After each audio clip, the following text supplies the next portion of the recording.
H-2 jelang pencoblosan, Satpol PP Kota Palembang terus mengejarkan penertiban APK yang ada di sejumlah titik jalan protokol Kota Palembang.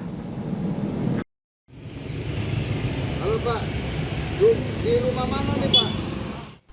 Pada masa tenang H-2 jelang pemilihan umum tahun 2024 yang akan dilaksanakan pada tanggal 14 Februari 2024, Satuan Polisi Pamong Praja Kota Palembang gencarkan penertiban APK yang berada di jalan protokol Kota Palembang.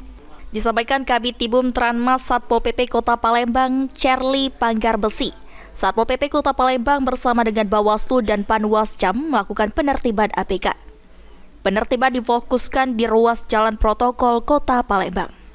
Kewenangan di jalan lingkungan dan lorong pemukiman akan diserahkan kepada Trantib Kelurahan dan Kecamatan bersama Panwascam.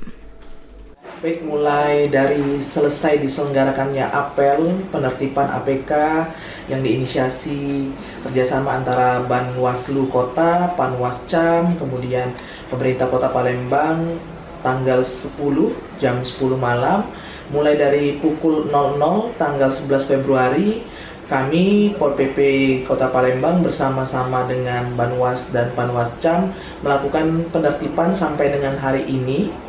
Untuk fokus dari Pol PP sendiri adalah di ruas-ruas jalan.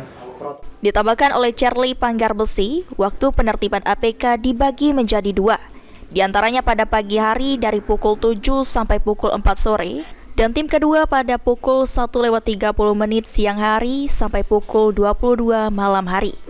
Satpol PP Kota Palembang menerjunkan 100 personilnya untuk melakukan penertiban APK di masa tenang.